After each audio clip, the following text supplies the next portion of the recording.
Okay, hey, welcome guys to our second online lecture on YouTube. Once again, I'll do This Day in History. I mean, maybe you guys will watch this the day before or something, but if not, I'm scheduling this for April 1st, so let me do some This Day in History from April 1st, 1918. The Royal Air Force was formed on this day in history. It was towards the end of World War I. Obviously, it played a huge role in World War II, as we looked at with the Battle of Britain. This day in history, 1924, Adolf Hitler was sent to prison for his role in the attempted overthrow of the government in Germany.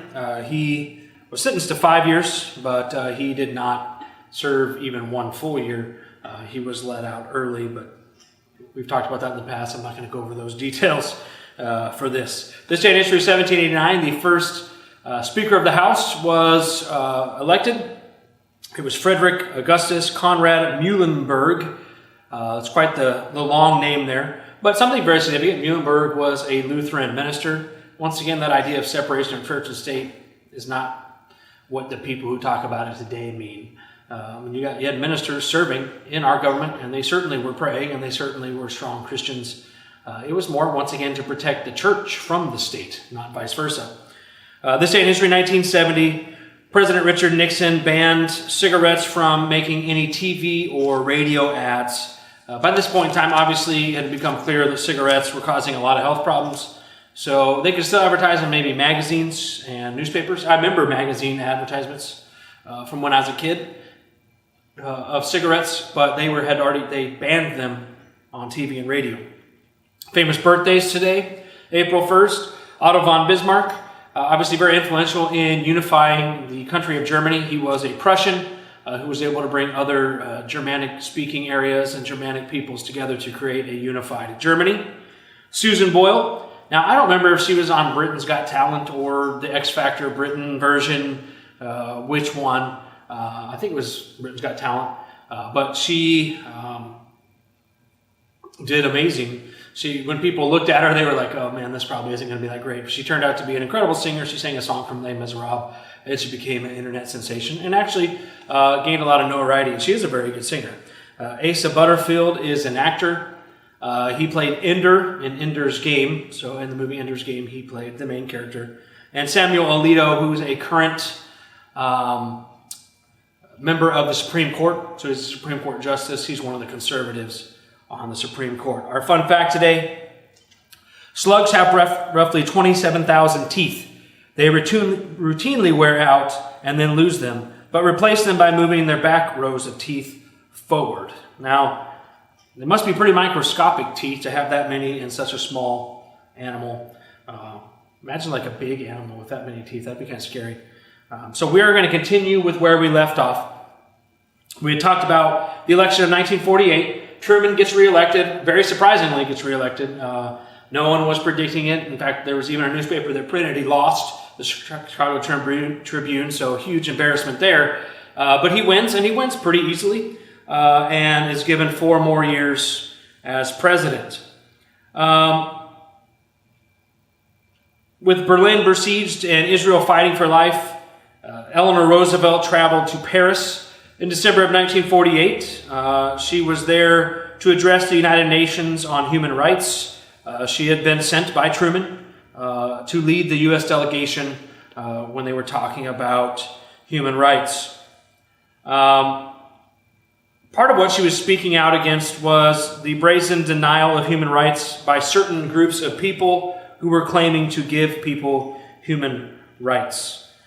Mrs. Roosevelt spoke, and while she was doing this, communist forces were crushing human rights left and right in various countries across the globe. Many Arab states formally signed on to this human rights, but they didn't give their own people those human rights, on top of the fact they certainly weren't going to give those to the newborn state of Israel. But this did gain Eleanor Roosevelt the title First Lady of the World. She was highly respected. And once again, I mean, Truman, man, he is able to use people who are from his party. In this case, she's from the same party. But he's willing to use women. He's willing to use, we're going to see here in a minute, men who are black. He's willing to use people who are Republicans. He's very good at bringing people together. Obviously, we talked about this briefly, and we're not going to go into a lot of details about it, but the Arab-Israel War began right after Israel was named as an independent country. The United Nations sent a mission to bring a ceasefire led by Ralph Bunche from the United States. Now, he was no stranger to violence. He was a black American and had seen discrimination firsthand. However, he had taken full advantage of an American education, and he had an athletic scholarship to UCLA. In his final report to the United Nations for the Arab-Israel ceasefire, he was very balanced and pragmatic, although he did give a lot of credit to the Jewish side. He was hoping to steady the nerves of those who had been bombarded by propaganda. Now, he did not bring, ultimately, lasting peace to the Middle East. Obviously, there's still a lot of tension and problems there to this day.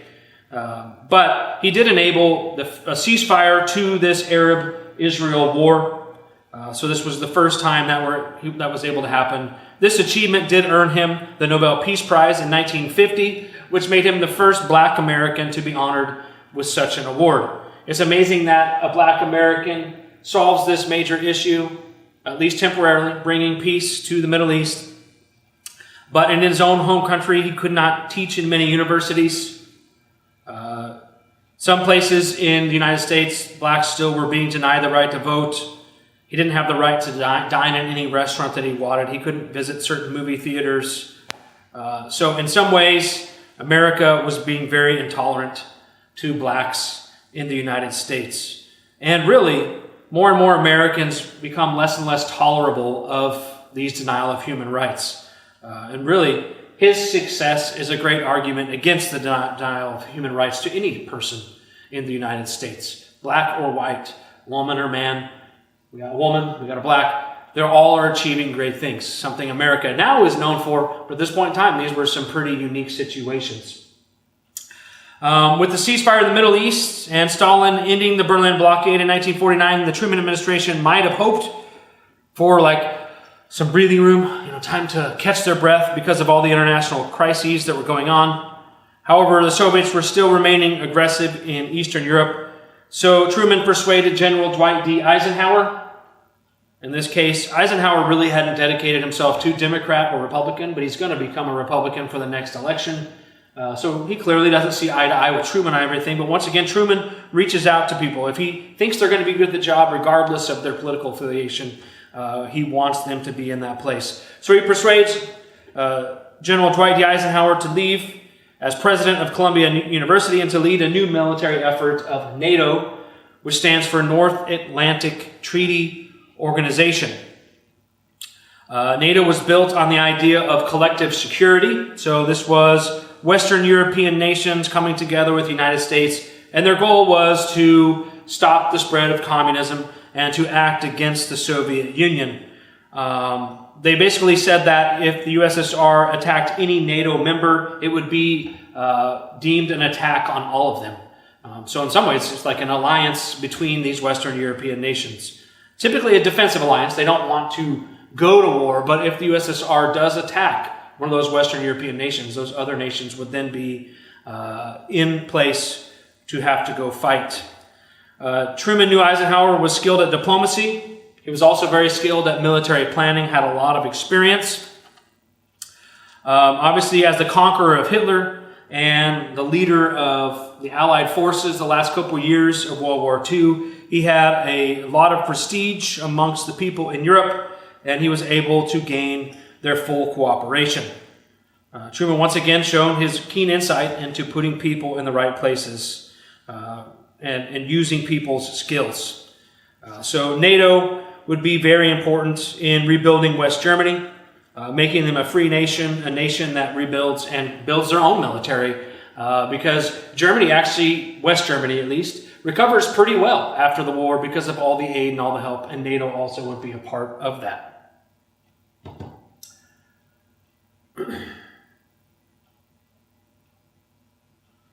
So, did this skip I'm sorry, I gotta look. It looks like it might have skipped. No, it didn't.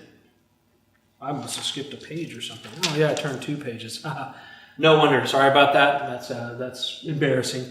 So, as we look here, one of the things that happens, you're hoping for some peace, but there had been a civil war going on in China for decades. They did take a break during World War II to fight against the Japanese together, but unfortunately, in China, Mao Zedong's forces, the communists, are able to defeat the forces of Chiang Kai-shek and his nationalist forces. They leave the mainland of China to what is now known as the island of Taiwan. So they left and tried to create their own country. There's still controversy today over whether Taiwan should be its own independent nation or if it's a part of China. Obviously, China thinks it's a part of itself. Taiwan wants to be free from Chinese control. Like I said, this is still going on today, active in the news. But this is a significant moment because you now have another major communist nation in the world under Mao. And as bad as Stalin is, Mao is going to kill probably 3 times as many people. That's a rough estimate. We don't know how many people for sure. But a lot of estimates say at least 60 million people Mao Zedong puts to death in his own country to try to maintain and keep control of his people. Obviously, once again, no freedom. Well, it's around this time, too, that bad news hits the world as the Soviet Union explodes their first atomic bomb just weeks after the communist takeover of China. The American people were shocked at how fast the Soviet Union had caught up to the United States as far as technology goes. However, it does turn out that this wasn't for no reason. One man named Klaus Fuchs was a German refugee who came to the United States in 1933. He went to Great Britain first, and then he came to the United States. He was a physicist. He was a part of the Manhattan Project. So he was part of developing the atomic bomb and played a large role in that. He understood the workings of that and how that worked. And he was a communist who later on in life confessed to sharing these secrets with the Soviet Union. So the Soviet Union didn't technically catch up. They technically stole the technology to make an atomic bomb. Another important person is Alger Hiss. He was a member of the United States government, and a Time magazine editor, Whittaker Chambers, who I don't have up here, is the one who exposes Alger Hiss. Now you might be like, how did Whittaker Chambers know about this? Well, Whittaker Chambers came forward and admitted that he had been a Soviet agent and a Soviet spy, and that Alger Hiss had stole information from the U.S. government and top secret information and shared those things with him. He was able to produce those things that Hiss had stolen. Those things had also been typed on the same type of typewriter that Hiss possessed. Now, one of the weaknesses, because overall, you can probably tell, I think Truman does a good job as president. One area he didn't do well, he didn't take some of these spying things seriously enough early on to keep them from happening. Because there were some warning signs, and even with Hiss, he kind of negated it until there was more evidence to prove that he actually was a spy, because Hiss was, had close contact with FDR and Truman. So more secrets being shared, also more atomic secrets being shared. So that is a very large deal. Richard Nixon made a reputation for being a communist hunter, trying to take down communists. He was the leader of the House Un-American Activities Committee. He summoned Hiss to testify. Like I said, Hiss denied that he knew, but it was proved over time that he was guilty because of Whittaker Chambers. Till his death, though, Hiss denied that he was ever involved in any communists' plots. This leads us to talking about Hollywood a little bit again. You still have a lot of communist influence in the movie industry. Ronald Reagan testified that yes, there was considerable communist influence, but he urged that there should not be a witch hunt to, just take people out. Instead, He said this: democracy is strong enough to stand up and fight against the inroads of any ideology. So he was standing on the strength of democracy, trying not to bring fear to the United States and to Hollywood itself. The Cold War wasn't only splitting up Hollywood, however. Many American institutions like universities, journalism, organized labor, and even the military felt pressures in different ways because of communism.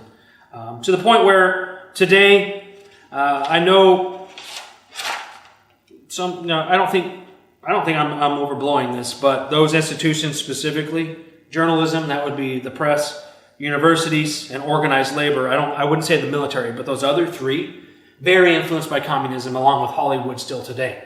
Now, we're going to see that there's going to be some pushes to take care of some of this stuff, but we'll be looking at a man coming up in the next couple of weeks. We'll mention him today, who almost does more harm than good by trying to take on communism by the way he does it. Obviously, you have civil rights movement.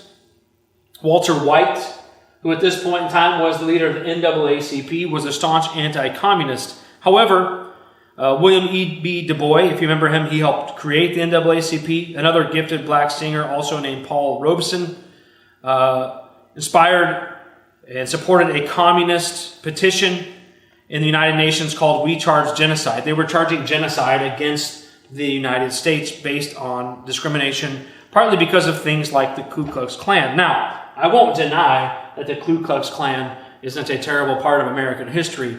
However, the argument that would be made by Walter White and the NAACP going against Du Bois and Paul Robeson is that although the KKK does exist, and there is obviously there are problems with that, his argument would be this has not been instigated by the U.S. government. The U.S. government is not organizing Ku Klux Klan members to go do the things they're doing. Those are individuals who are out of control and who are not approved by the government. Okay, so Walter White was not alone in fiercely advocating freedom for black Americans. Anyone who doubted, this idea of genocide wasn't looking at some of the good things that were happening. Remember, the military was now being integrated and desegregated, and Jackie Robinson was now playing baseball professionally as a black man. Those were significant moments, and they started the move towards more and more civil rights for black Americans. Well, Harry Truman might have hoped that a lot of the bad things would stop happening, but they continued to have conflicts with communist spread during his time. So his resolve would be tested in Korea. It is during this time period you have the Department of Defense created instead of the Department of War. Because what happened was you had the War Department and the Navy Department kind of vying for control, but the Department of Defense has both those together. In 1950, Secretary of State Dean Acheson gave a speech. He made a mistake of catastrophic proportions when talking about Asia. He talked about a defensive perimeter in the Far East. However, in his perimeter, he did not include Taiwan or South Korea. He said, quote, "It must be clear that no person can guarantee those areas against military attack. To compound this error, Texas's Tom Connolly, my throat is dry, the Democratic chairman for the Senate Relations Committee, announced in May that Russia might seize the Korean Peninsula without U.S. response. And he said, this is a quote from a Democratic chairman on the Senate, he said Korea was not very greatly important. Okay, well, because of this, obviously Stalin sees maybe there is an opportunity here. Now, Stalin himself is not into taking it over himself, but he does have North Korea under a communist ruler, Kim Il-sung, during this time period. And in a meeting in the Kremlin, Stalin gives approval to Kim's plan to invade South Korea. Stalin did warn Kim, if you should get kicked in the teeth, I shall not lift a finger to help. You have to ask Mao for all the help. Okay, so the Soviet Union wasn't interested in getting actively involved with the war, but they would help aid North Korea in its fight against South Korea. Well, on June 25th, 1950, 90,000 North Korean troops crossed the 39th parallel into South Korea, stung by charges that his administration lost China to the communists. You did have Truman needing to act here in Korea. Well, Douglas MacArthur is still pretty close by. He's been in charge of the rebuilding of Japan. He was called the Star-Spangled Mikado Emperor. That was a title given to him by the Japanese. MacArthur advised Truman to send U.S. air cover from Japan to help the retreating forces. Like I said, Japan's doing well by this point in time. Now, America is able to get the United Nations to be involved in this war only because the Soviet Union was boycotting the UN Security Council. So we talked about this last year in government class, but Russia, of course it was the Soviet Union at this point in time, but Russia, the United States, France, Great Britain, and China are the 5 permanent members of the UN Security Council, and you have to have the approval of all 5 of those countries to do any action. At this point in time, China was not actively involved either. So what happens is the United Nations says that we will fight the spread of communism in Korea. In fact, in an interesting thing, the United States never declared war on North Korea. This was a United Nations war. In fact, in a minute, we're going to see that Truman doesn't even call it a war itself. MacArthur is getting fairly old by this point in time. He is 70 years old. However, he is still highly capable to do his job. Like I said, he had been praised for his rule in Japan. The Japanese were thriving. So MacArthur, at the age of 70, you're like, why doesn't he just step down? He doesn't have to lead this, but he felt it was his duty. That would be the word he would use. It was his duty to work for his country. The North Korean invasion had shocked the world. Most countries weren't anticipating this. The new created CIA had failed seriously to detect the buildup of tanks in North Korea and infantry in their invasion of South Korea. So South Korea had very little warning that it was going to happen. Early American troops who were sent to Korea were poorly trained. They had been kind of taking it easy in Japan, so they found it hard to fight back. In fact, many of them were overrun and taken as prisoners. Within weeks, North Korea had surrounded Americans and South Korean forces at a port city of Pusan. So MacArthur was convinced that he needed to take action to try to break the stranglehold that North Korea was having on the war. And for what happens here is you have the Pusan perimeter that North Korea had created. So MacArthur had an audacious plan. His was to do a seaborne invasion behind the enemy lines near Incheon, which was the seaport of the capital of Seoul, which was in South Korea.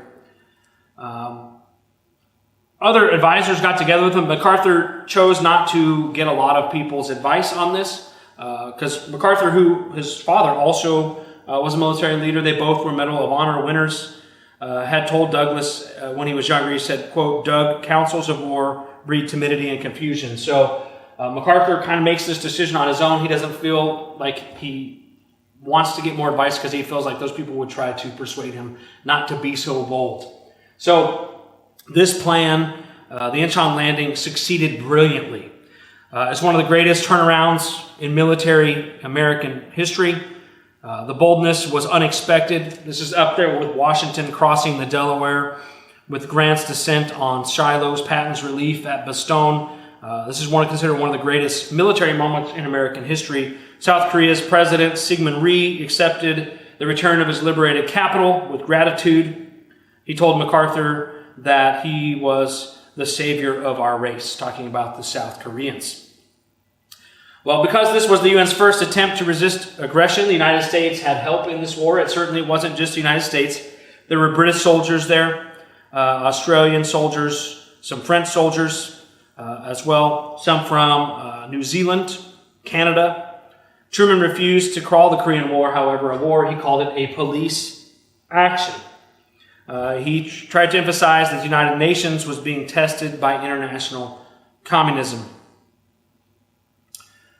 By October 1950, North Korea had been pushed back quite a bit, even all the way back out of South Korea. So it had been a huge success since the landing of the troops behind the enemy lines. Now, MacArthur and Truman get together. MacArthur felt there was little chance that China would get involved in this war and was trying to persuade Truman to take more bold action. However, the Chinese instead did get 200,000 Chinese volunteers. Now that is in quotes, volunteers. If you know anything about Mao's time as the leader in China, most of these people were probably forced to fight. They didn't have a choice. They didn't volunteer to fight. They were made to fight. Obviously, this means MacArthur's prediction is wrong. So now what do? The Chinese are involved. There's two schools of thought here. MacArthur suggests doing an all-out attack even on China, even considering saying let's use an atomic bomb, or at least give a warning that we will drop an atomic bomb on China. There was a very cold winter going on in Korea at this point in time, being very difficult for American troops and other United Nations troops there. MacArthur, like I said, wanted to carry the war north of the Yellow River, bomb bridges, go into mainland China. But Truman remembered containment was the policy he was looking for. So instead, he takes the stand that he doesn't want to take the fight into China. He just wants to kind of maintain the separation between North and South Korea. MacArthur wants to threaten Chinese so bad that he eventually sends a release of his military appraisal.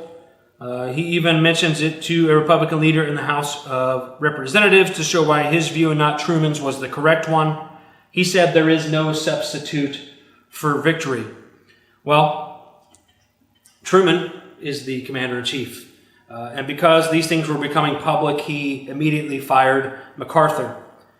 Now, it did not matter that Secretary of Defense George Marshall, Army Chief of Staff Omar Bradley, also five-star generals, recommended this course of action for rank insubordination. They felt that Truman overstepped his bounds and that they should follow the plan of MacArthur. Richard Nixon called for MacArthur's immediate reinstatement.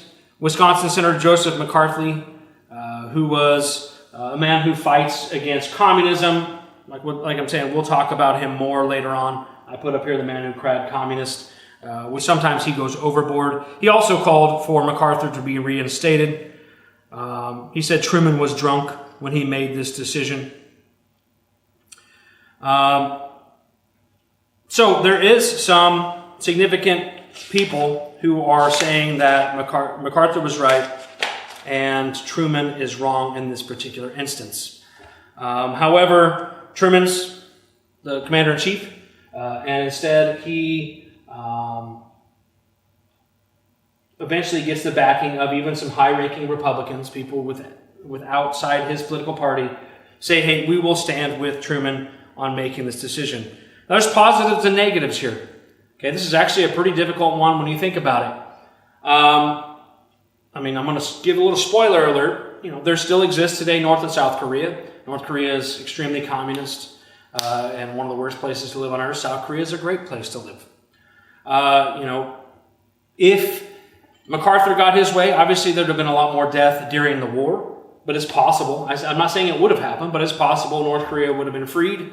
And possible if you fought China long enough, China would no longer have been a communist country. However, it might have been led to the loss of a lot of life. It might have made it into a World War III, which would have been a bad thing. And that's something Truman wanted to avoid. So it's one of those things, what ifs, we don't know. What ends up happening, obviously, is that what MacArthur thinks is why die for a tie. But as far as Truman's concerned, if they can get a tie and create that 38th parallel once again as the dividing line between North and South Korea, he would be willing to do that. So it comes down to the concept of limited war. of, hey, maybe you're not always going to win a war. Sometimes your goal might just be to get a tie and to keep an aggressor from controlling another area. So it becomes a defense of that 38th parallel. Now, we're not going to talk about the end of the Korean War because it doesn't end until the next president. But we are going to talk about the end of Truman's presidency. Obviously, with the 22nd Amendment, it stated that presidents cannot serve more than 2 terms. However, they made sure that it was known that did not apply to Truman. However, it was passed while Truman was president, which maybe showed the lack of confidence in Truman and that they didn't want Truman to run for a 3rd term. Now, he did win a big surprise for his 2nd term, but Truman decides to step down. He decides he no longer wants to be president. He wants to step back. Obviously, his popularity went up and down, and during most of his life, he was not seen as that popular of a president. He was well known for his plain-speaking honesty, which is rare in a politician. He said it like it was. Like, let me give you an example. When a Washington Post music critic panned the president's daughter's singing, so, basically talked about how bad his daughter's singing was, Harry Truman responded as a protective father would. He actually wrote to the offending critic a letter saying, quote, "You are an 8-ulcer man on 4-ulcer pay." He even then threatened him and said, when I meet you, quote, "You'll need a new nose, a lot of beefsteak for black eyes, and perhaps a supporter below." So, end quote. Obviously, Truman was never a type of guy to back down. He just said it like it was, said what he was feeling. That being said, another reason it looked grim for Truman is that Democrats had been now in the presidency for 22 straight years, which is a very long time period for American history to have one political party control the executive branch. And there were signs that many people were looking for something new, a change in the executive branch. Also, we're going to find out, that Eisenhower's going to run for president. He's extremely popular. No matter what party he runs for, he probably has a good chance. Winston Churchill, though, is a person who said something very amazing about Truman upon his time when he stepped down from the presidency. At first, Churchill didn't think much of Harry Truman. In fact, he held him in, quote, low regard. It's even said, this is something that Churchill actually said at one point in time. He said he, quote, loathed him for taking the place of Franklin Roosevelt. But that as he got to know Truman, his view of him really changed. So I want to give you this quote from Winston Churchill about Harry Truman. "I misjudged you badly. Since that time, you, more than any other man, have saved Western civilization. When the British could no longer hold out in Greece, you and you alone, sir, made the decision that saved the ancient land from communists. You acted in familiar fashion when the Soviets tried to take over Iran. Your Marshall Plan rescued Western Europe, wallowing in the shallows, an easy prey to Joseph Stalin's malevolent machinations. You then established a North Atlantic Treaty Alliance. Then there was your audacious Berlin airlift. And of course, there was Korea."